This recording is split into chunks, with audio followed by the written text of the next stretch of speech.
Havalar isindikcə təbiət canlanır, günəş özünü daha tez göstərir, amma bir çox insan üçün yaz fəslinin gəlişi ilə birlikdə izah olunması çətin bir yorğunluq hissi ortaya çıxır. Enerji azlığı, yuxusuzluq, motivasiya itkisi, elə bil ki, bədənimiz fəsillərlə ayaqlaşmaqda çətinlik çəkir. Bu hal yaz yorğunluğu kimi tanınır və xüsusilə mövsüm keçidlərində geniş yayılmış bir vəziyyətdir. Bəs bu yorğunluğun səbəbləri nələrdir? Onun öhdəsindən necə gəlmək olar? Qış aylarında günəş şüalarını az görmüş orqanizmdə vitamin D balansı, meyvə tərəvəzdən az istifadə olunmasının nəticəsi olaraq bəzi qeyri-vitaminlərin və mikroelementlərin azlığı belə bir yorğunluğa gətirib çıxarmasına səbəb ola bilir.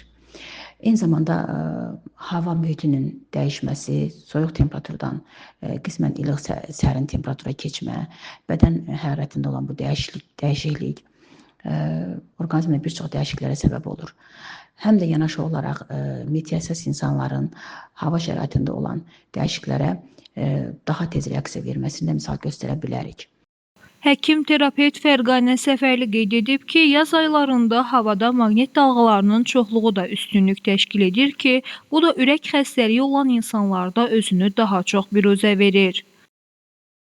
Arterial təzyiqin düşməsi və qalxması kimi hallara, ürək tutmalarına daha tez rast gəlinir.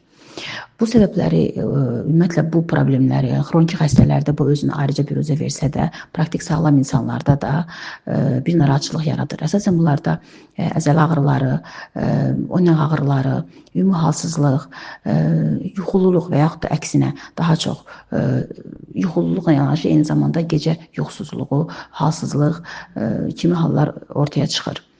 Yaz yorğunluğu ilə mübarizə aparmaq üçün həm həyat tərzində, həm də qidalanmada müəyyən dəyişikliklər etmək lazımdır. Müntəzəm yuxu rejimi, sağlam və balanslı qidalanma yaz yorğunluğunu azaltmaq üçün vacibdir. Leyla Səməndər, Yeni Azərbaycan TV.